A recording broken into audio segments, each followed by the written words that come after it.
Hello. आज का हमारा टॉपिक रहने वाला है बेसिक कंप्यूटर का पार्ट सेकंड है ये। आज हम केवल दो ही टॉपिक पढ़ेंगे अपने। पहला है हमारा मेमोरी और दूसरा है सॉफ्टवेयर। ठीक है, तो चलो शुरू करते हैं। अगर आपने मेरे चैनल को भी सब्सक्राइब नहीं किया तो इसे सब्सक्राइब कीजिए, ऐसी नई लेटेस्ट वीडियो आपको मिलती रहेंगी। तो देखो, सबसे पहले स्टार्ट करते हैं हम मेमोरी से। देखो, मेमोरीज जो होती हैं वो दो प्रकार की होती है। सबसे पहले होती है हमारी प्राइमरी मेमोरी, ठीक है, जिसको हम बोलते हैं प्राथमिक स्मृति। और दूसरी होती है वो होती है सेकेंडरी मेमोरी। ठीक है, ठीक। अब देखो, एक बात याद रखना, जो प्राइमरी मेमोरी होती है वो कहाँ पे होती है? वो सीपीयू के साथ मदरबोर्ड में स्थित होती है, वो हमारी प्राइमरी मेमोरी होती है। ठीक है, अब प्राइमरी मेमोरी के भी दो टाइप्स होते हैं। ठीक है, जो प्राइमरी मेमोरी है इसके होते हैं दो प्रकार होते हैं इसके। ये होती है टू टाइप्स की। कौन कौन से, पहले वो देखो। सबसे पहली मेमोरी होती है, उसको कहते हैं हम रीड ओनली मेमोरी या फिर रोम। ठीक है, सबसे पहली मेमोरी है वो है रोम, रीड ओनली मेमोरी। ये मेमोरी क्या होती है? जैसे मान लो कि अगर हम सिस्टम को बूट करते हैं, ठीक है, बूटिंग करते हैं, जिसको हम बोलते हैं POST, power on self testing. ठीक है, जैसे हमने सिस्टम को ऑन किया तो जो हमें सिस्टम बताएगा कि जो हमारा कीबोर्ड है वो उससे अटैच है कंप्यूटर से, जो माउस है वगैरह। ठीक है, तो जो प्राइमरी मेमोरी है उसका यही काम है हमें बताना कि सभी चीज़ एडजस्ट है। ठीक, तो जो रोम है उसके भी तीन प्रकार होते हैं। पहला है पी रोम, जिसको बोलते हैं हम प्रोग्रामेबल मेमोरी।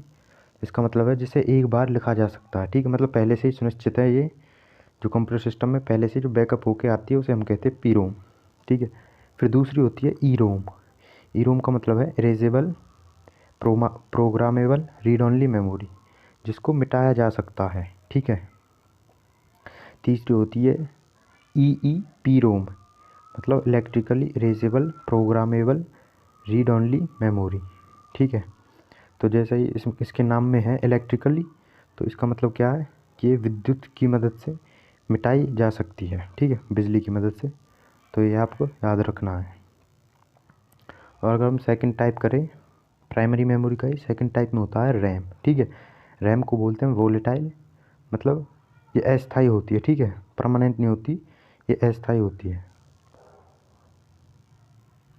अब देखते हैं टाइप्स ऑफ रैम। रैम के कितने टाइप्स होते हैं? तो रैम के हमारे पास दो टाइप्स होते हैं। सबसे पहला है एस रैम।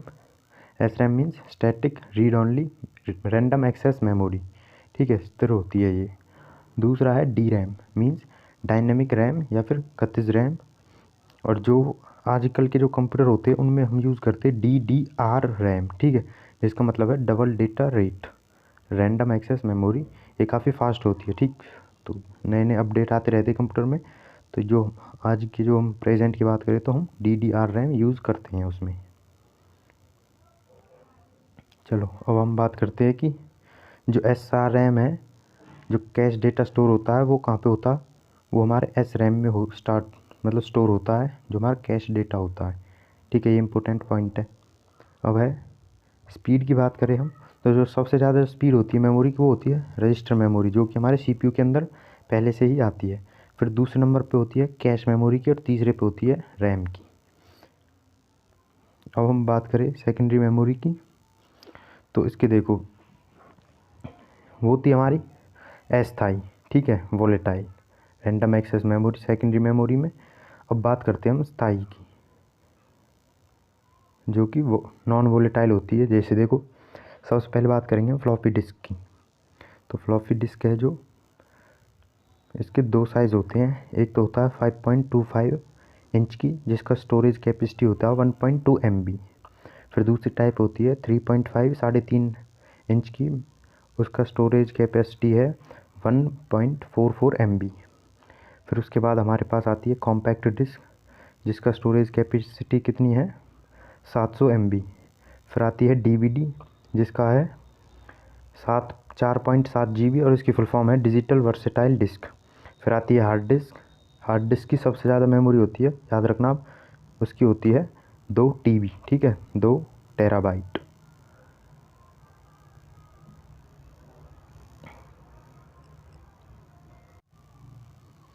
फिर उसके बाद आते हैं हम USB स्टोरेज डिवाइस, ठीक है। USB की फुल फॉर्म होती है यूनिवर्सल सीरियल बस।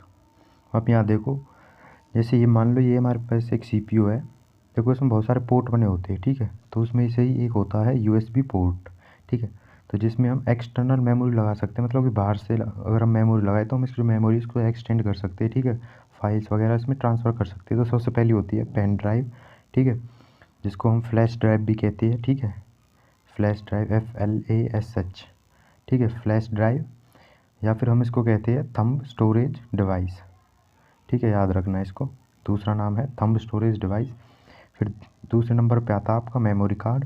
देखो SD कार्ड, मेमोरी कार्ड के भी 2 टाइप्स है, SD कार्ड जो हमारे कैमरे में यूज़ होता है, ठीक है, और एक होता है micro card, micro SD card, जिसको हम फ़ोन में यूज़ करते हैं, ठीक है। तो कार्ड्स की 1 से लेकर 10 क्लास तक होती है कि जो पहली क्लास का होगा जो कार्ड, उसकी स्पीड बहुत कम होगी, ठीक है। मेमोरी का जो 10th क्लास का होगा वो सबसे हाईएस्ट होगी उसकी स्पीड। तो चलो आज बस मेमोरी में इतना ही टॉपिक है हमारा। अब हम चलते हैं अपना सॉफ्टवेयर की तरफ। तो देखो सॉफ्टवेयर होता क्या, मतलब निर्देशों का समूह।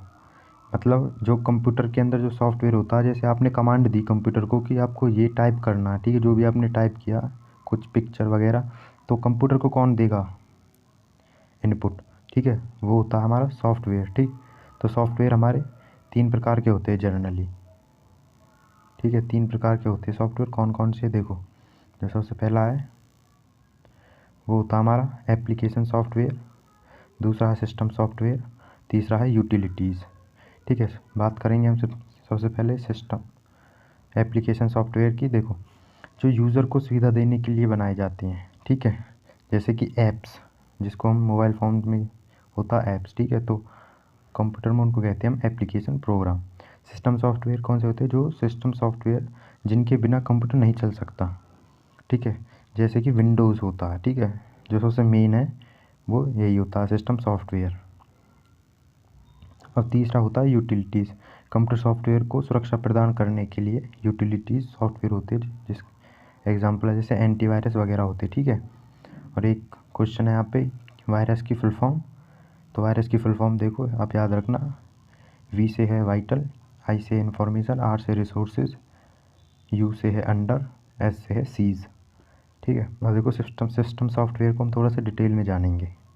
देखो सिस्टम सॉफ्टवेयर के भी 2 प्रकार होते हैं। पहला होता है ट्रांसलेटर, अनुवादक, ठीक है। 0 और 1 कंप्यूटर की जो लैंग्वेज होती है वो हमें पता क्या है, कंप्यूटर की भाषा वो 0 और 1 में मतलब जो चीज़ें हैं उसको समझता है, ठीक है। अगर हमने कीबोर्ड से कुछ भी टाइप किया तो CPU तक जाने तक, मतलब CPU उसे कन्वर्ट करेगा 0 और 1 में, तभी वो कंप्यूटर आगे कुछ फंक्शन करेगा, ठीक है। तो जो ट्रांसलेटर होता है वो क्या करता है, HLL को किस में कन्वर्ट करता है, LLL मतलब हाई लेवल लैंग्वेज को वो किस में कन्वर्ट करता है, low level language. Low level language में हमारा 0 और 1 होता है, ठीक है। अब हम बात करते हैं कंपाइलर, ठीक है। कंपाइलर क्या करता है, एक साथ परिवर्तित करता है लैंग्वेज को। इंटरप्रेटर क्या करता है, वो एक एक करके एक एक लाइन को वो कन्वर्ट करता है, ठीक है। और जो असेंबलर है वो 1960 से पहले यूज़ होता था, लेकिन अब नहीं होता है, ठीक है। तो मैं असेंबली लैंग्वेज कहते थे हम उसे, वो असेंबलर 1960 से पहले यूज़ होता था, अब नहीं होता है, ठीक है। अब बात करेंगे हम ऑपरेटिंग सिस्टम, ठीक है। अब जो ऑपरेटिंग सिस्टम है वो क्या होते हैं वो देखो आप। तो सबसे पहले थोड़ा सा इसकी हिस्ट्री जान लेते हैं हम। देखो मान लीजिए ये है यूज़र, ये है आप, ठीक है, आप लोग, और ये है कंप्यूटर। तो ऑपरेटिंग सिस्टम का काम क्या है, मध्य की कड़ी कहते हैं उसे, यूज़र इंटरफेस, ठीक है। मतलब यूज़र और कंप्यूटर के बीच में जो कड़ी बनाता है, ठीक है, जो मतलब जो लिंक करता है दोनों को आपस में, उसको हम बोलते हैं ऑपरेटिंग सिस्टम। तो जो सबसे पहला ऑपरेटिंग सिस्टम था वो था MS विंडो। MS विंडोज़ की घोषणा हुई थी 1983 में। ठीक है, उससे पहले कौन सा यूज़ होता था? MS DOS. MS डॉस का मतलब फुल फॉर्म क्या है? माइक्रोसॉफ्ट डी से है डिस्क, OS से है ऑपरेटिंग सिस्टम। ठीक है, तो पहला वर्जन की जो घोषणा हुई थी वो थी 1983 में, लेकिन जो पहला वर्जन लॉन्च हुआ था वो था 1985 में। लेकिन इतना सक्सेस नहीं हुआ था ये। सबसे पहली बार इसे सक्सेस कब मिली थी? 10 साल के बाद 1995 में, जब हमारा निकल के आया था विंडो 95 वर्जन। ठीक है, फिर उसके बाद 97, 98, 2000 millennium XP, window XP, window NT, window 2003, window vista, window 7, window 8, window 10, और जो फ़िलहाल जो प्रेजेंट में जो हम यूज़ करते हैं वो है विंडो 10। चलिए अब बात करते हैं हम ऑपरेटिंग सिस्टम की कुछ प्रॉपर्टीज़ की। जो हमारा सबसे जो फेमस है वो है कौन सा है? MS विंडो होता है। ठीक है, जो तो वो इतना फेमस क्यों रहा? तो देखो उसकी कुछ प्रॉपर्टीज़ है। वो मल्टीटास्किंग है, वो एक काम मतलब कि वो बहुत सारे काम एक साथ कर सकता है। ठीक है, और जैसे मान लो आपने कोई वर्ड फाइल भी बनाई हुई है यहाँ पे। ठीक है, रिसेंट ऐप में आपने कुछ गाने भी सुने हुए हैं। ठीक है, तो आप मतलब बहुत सारे काम एक साथ कर सकते हो उसमें, तो इस वजह से ज़्यादा पॉपुलर रहा। और क्या था इसका?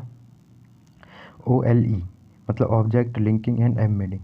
मान लो यहाँ पे MS वर्ड में आप कुछ काम कर रहे हो अपना, आपको कुछ पिक्चर इसमें डालनी है। ठीक है, कुछ पिक्चर तो आप उसमें डाल सकते हो पिक्चर। ठीक है, पहले ऐसा नहीं होता था, इस वजह से ज़्यादा पॉपुलर रहा। अब देखते हैं हम ऑपरेटिंग सिस्टम के कुछ बेसिक एलिमेंट्स। देखो डेस्कटॉप होता है, जैसे कंप्यूटर है, जो भी इसके अंदर ऐप्स होंगे वो यहाँ पे होंगे। ठीक है, तो बैकग्राउंड होता है। टास्क बार क्या होता है? देखो टास्क बार इम्पोर्टेंट है, जो बिल्कुल यहाँ पे नीचे जो भी आपने एप्लीकेशन खोल रखी होंगी वो सबका नीचे एक आइकन बना आता है। ठीक है, तो उसको बोलते हैं हम टास्क बार। फाइल होता है।